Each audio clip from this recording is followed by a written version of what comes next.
This episode is being brought to you by the patrons of the Rossifari podcast, patreon.com/Rossifari. Hello, I'm John Rossi. I'm a touring drummer with a passion for animal conservation. When I'm on the road, I spend as much time as possible visiting zoos, aquariums, and conservation organizations. Now, I want to share those places with you. I'll be talking to keepers, vets, conservationists, anyone who can help me in my mission of connecting my people to animals through their people. Join me on my Rossifari. Hello, hello, hello, and welcome back to the Rossifari podcast. This is the last Tuesday episode of the year, and as such, I decided that I needed a little bit of a break like I did last year around this time too. So I decided to take this time and go ahead and let y'all hear some of the patron bonus audio that exists with my podcast. Now, in case you are unaware of this fact, I have a Patreon, and that is where you can go and support the podcast for as little as $3 a month. Yay! That's exciting. And if you do that, you get patron bonus audio from some of the episodes. Now, unfortunately, I'm not always able to get, extra audio from the interviews. Sometimes there are time constraints, or occasionally, actually, people just don't love the idea of Patreon, and that's fine too, whatever. But whenever I am able, I do get this extra audio, and I put it out there for my patrons. I've also released 2 full episodes that are patron exclusives that are available once you become a patron. And I'm hoping to do some more of that in the future, although we will see. I make no promises, but that is the goal. And I also frequently let patrons see some extra photos or, get a heads up on who's coming down the line or stuff like that. So there are perks. So if you're willing to support the pod, maybe with some of the money that you've gotten over the holidays, you can go to patreon.com/Rossifari to sign up. And so what will you hear if you get this bonus audio? Well, you'll get to hear stuff like what you're about to hear. The first thing I'm going to share with you is the most recent patron bonus audio, which is from last week's episode, my episode with Becky Bell of Elmwood Park Zoo. Even though we spent a whole lot of time in the episode talking about my wedding and the general event planning that Becky does, we spent some time after the interview talking about some of the animal encounters that Becky has gotten to have in her position at the zoo. And so here is Becky talking about that. All right. Hey, patrons. So I do have some bonus content for you and some animal content, since a lot of this wasn't, from my interview with Becky Bell at Elmwood Park Zoo. Thanks for being patrons. You're awesome, and I love you. Yay. And so, Becky, you don't work with animals. Correct. But you work at animals, like, zoo. Yeah. And they have encounters here. They do. Have you gotten to do any of those? And who have you met? And tell me things. So, last year, since this is all new to me working with animals, we got to do several encounters when it got really slowed down last year. So I did an owl encounter, which was probably my favorite because I love the owls. But I got to meet Stella. So that was really neat. Nice. I got to feed Stella. I got to feed Snowy. Snowy is amazing, even though the name. Gorgeous. Come on, the name. She's a snowy owl. Come on, owl, that's my point. That's okay. I have a stuffed red panda that's named Red, so I really can't. You go. You have no room to talk, sir. No room to talk. But I got to feed Snowy. I did get to meet Banshee. Nice. So that was really cool. That's cool. The screech owl. I think it was Zeppelin. Okay, yeah. Think it was Zeppelin. So I got to meet those guys, which was just so awesome. Hoover. Have you done a vulture encounter? I have not. Okay. So I didn't think I'd enjoy it as much as I did because it's a vulture. And I'm right. What, we see them all the time. Like, why is this a big deal? It was so awesome. So they brought her out and I got to have her land on my arm. Nice. I was nervous to feed her a snack just because her beak is so sharp and pointy, and I was a little scared. So Elisa from the education department would feed her a little treat when she would land. But that was really cool. So getting to see her fly at me and land on my arm. Oh, that's awesome. And then do her little run on the ground. Yes. So that was really cool. That was a great experience. And then I did the chinchilla encounter. Okay. And the chinchillas here are amazing. They're so cute and soft. And I could have spent all day playing with them. Yes.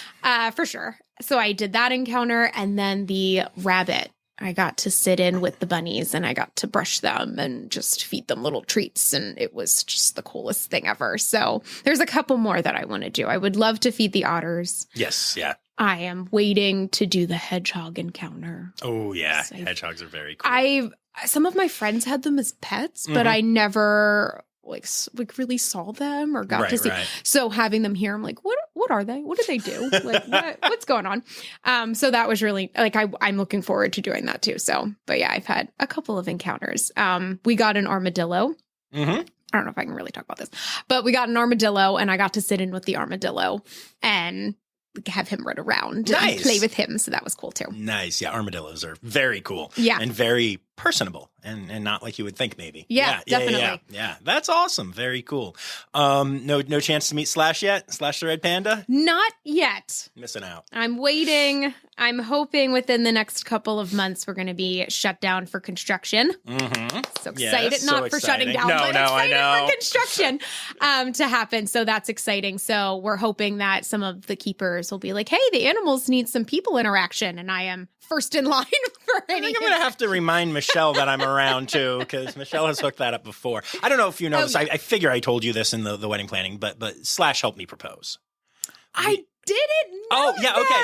So I'll have to show you pictures when we get off here. But on a day where the zoo was closed, I set it up with Michelle that, one of the keepers or docents, I forget which, needed to be trained on doing an encounter.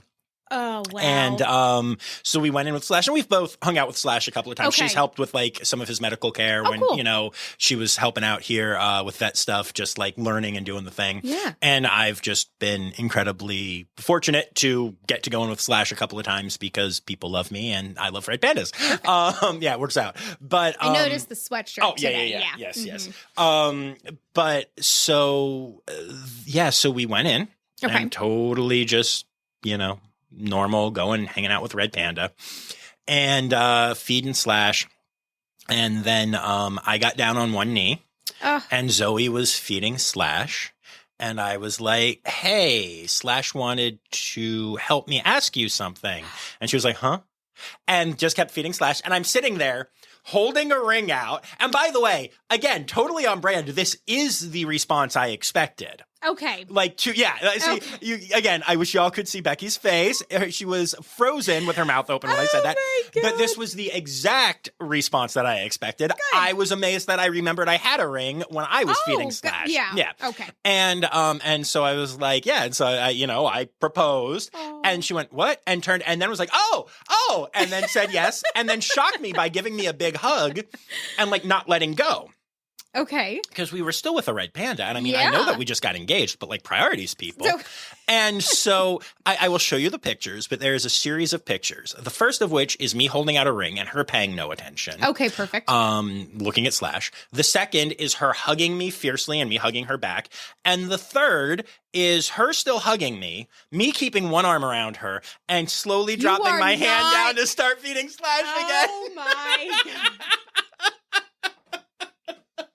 It is my favorite thing from us because it is the most on-brand thing. Do you have that ever. Blown up in your house somewhere? Because I have actually thought about it. I did make a one of those like multi-picture things where you can see it. It's like a comic strip. It really is. Like, I need to see that photo, please, because that's amazing. Yeah. So you just got engaged. It's just one hand dropping right there. Yes, like Slash. That's the thing. It's Slash's fault. He came back, and so it's just my hand dropping with some food to be like. God, I love it. That's fantastic. I need to see that, please. Yeah. So that was how Slash helped. That's great. Yeah. I love it. It always had to be here. We talked about, so San Diego is like our like favorite vacation destination. We love the zoo there. Yeah. And we talked about doing it, and that ended up being our honeymoon. Cool. And we talked about Columbus because we've got some great connections there. Yeah. And like, I knew that we could have gone in and gotten photos with some of the animals and stuff, like, even some of the not ambassador types or whatever. Yeah. But whenever we talked about it, at the end of the day, it just had to be Elmwood Park. Oh. And it just had to be, Slash for the engagement. And one of the ambassadors that I've connected with, Banshee being the top choice. But it had to be here at the place that we love, getting drooled on by our drooly giraffe friend, all of the things. And it was all just perfect, which is cool. I love it. Yeah. So I'm glad that you've gotten to have those experiences, though. And I highly recommend some Slash time. Oh, that's on my list as well. He's very standoffish in the best way. I love it. It's very lovely. Cool. Well, again, thank you for doing this. Thank you. As I think you can hear a little bit there, my patrons definitely get a little bit of an unfiltered version of John, which is a lot of fun for them and kind of ridiculous for me when I listen back. But so that is just a quick little look at some of the audio you can get. And now here is another clip. This is part of the patron bonus content that you could have heard if you were a patron from way back with my episode with Clay Carbajal that was recorded at the AZA conference in Baltimore. All right. And now for some patron bonus content. Hello, patrons. I love you. You're awesome. Yay, all the things. So my patrons know better than to expect me to grovel. But so we're here with Clay, and I just thought that what we could talk about is, you keep mentioning your lovely wife, who you have worked with at SeaWorld and then again at Abilene. And who I was very much like, I could have you both on the podcast. And she was like, my husband should be on the podcast. Yeah, she doesn't want to do anything like this. She's my camera girl, too, on the YouTube series. She doesn't want any part of it. Nice. Although we're doing some episodes now where it was her idea, so I wanted to foster it. She does voiceover additional content information. That's all she wants to do. That's fair. Fine. I'm just happy you're involved, dear. Yeah, that's fair. But so, tell me what it's like, working together and zooing together. I know there's, I'm sure there are great stories, but then there are also like, there's compassion fatigue. There's like hard things in this industry. Yeah. And a lot of people that I talk to say that it's going to their spouse who's not involved that they're able to use to get over some of that stuff. So be real with it as well, as I know you do. I'll tell you, yeah. We've been together 16 years, married, 3 kids, love her to death. My wife, Hope, I'm sure she's listening. She's probably critiquing what I'm saying right now. She became a patron just to critique. I met her at SeaWorld across from the dolphin pool, and we just became friends. I was actually asking her dating advice very early on. Nice. Because I was in college being an idiot. And then she asked me to go to like a Halloween party, and I thought it was a friend thing. I honestly thought it was a friend thing. So here's a little fun fact for all of you bachelors out there. Don't do what I did. I took a date to my first date. I'm not even going to ask, how are you married? I'm going to ask, how are you alive? I took a date to my first date. She did not talk to me the whole night. And I called her after the thing, and I was like, well, the chick I took, the girl was just, it was a date. It wasn't going to work out. So I was like, hey, what's up? I thought we were going to hang out. And she yelled at me and was like, that was supposed to be for me and you. And I was like, well, yeah, I was there and you were there. I didn't understand it. And then she yells at me on the phone, I like you, you idiot, and hung up. I felt so bad. Oh, no. I felt so bad. So the next day I called her and I was like, hey, I'm really sorry. I didn't realize that was what the intent was. I'm just a dumb boy. I'm so sorry. Can I take you to lunch? I took her to lunch, and we have been together ever since. Amazing. 16 years later, 3 kids, going on 17 now. Nice. So what it's like working at a zoo together. So when we were working at SeaWorld together in the same department, it was kind of hard. We were dating at that point. So we tried to keep it a secret early on until one of our coworkers we did not know had a separate second job at the mall and saw us together. And then the rumor spread, which was fine. And then when you're sitting at home, though, and you're talking about your career and your stressors, you really don't have anyone else to go off of. Right. It burns you out. And there is compassion fatigue. There's the times where I'm worried really, really about the animal at work or the behavior or the task I've been given. And she's doing the same thing. She had goals and budgetary goals she had to hit, working for a big corporation. So it was hard. So we made a rule very early on that you don't talk about work at home. You want to talk about work? We can do it on the way to work. We can do it at work, but you don't talk about work at home. If you need to get something off your chest, we can talk about it. But let's try to keep work at work and clock out. So you literally clock in and clock out at home. And that really worked for us, especially with kids, because, you know, they come home from school. They've got a problem. You're helping with homework. You got to make dinner. It's not the time to be like, oh, I'm so fat. I can't zip my wetsuit up right now. Like, it's not the time to talk about your problems. That wasn't really that big of a problem. I just needed to lay off the Twinkies. So that was a very early on thing. But what was nice about it was my spouse. And if you want to hear what was nice about it and the rest of that bonus content, you can do so by becoming a patron at patreon.com/Rossifari. Gotta leave some content that is truly patron exclusive. And then I'm going to give you one more bit of bonus content, and this is throwing it way back. This was from an episode that I believe ended season 1, and my good buddy Jamie Delk was on mic. And so here is just a little bit more of that story. Let's start with my other poop story. Poop story. Because I know that one. What's the grossest thing that's been in your mouth? A special edition by Jamie Delk. No. So, when I was the Taper Pattis ostrich keeper, I was cleaning out the ostrich barn one day.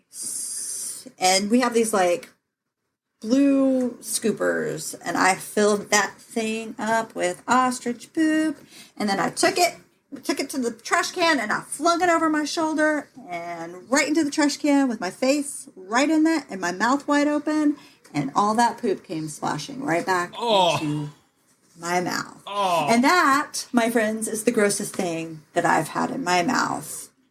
But there's some really close runner-ups, I'm just going to say. And now we're back to your dating life again. No, my God, I can't say that. That's why this is bonus content. And believe it or not, Jamie actually kept going. There was a heck of a lot more bonus content there, but I did want to share that story with y'all. So yeah, I hope y'all have enjoyed this little mini-sode, and I would like to say thank you to all of my patrons, especially Laura Schenk, my Red Panda level patron. And I'll be back here next week for the start of 2023 with a brand new Tuesday interview episode. And don't worry, Zoo News is still coming on Friday. So I hope y'all have a wonderful end to this year and start to next year. Yay! And remember, friends, the word credits backwards is Steiderk. The Rossifari podcast is produced, hosted, and engineered by John Rossi. Editing and fact-checking by John and Dr. Zoe Vesley Gross.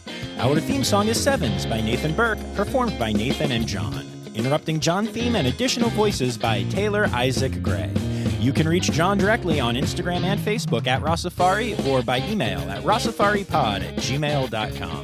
Rossifari is part of the Daydreamer Media Network. Now, stop listening to me and go visit a zoo.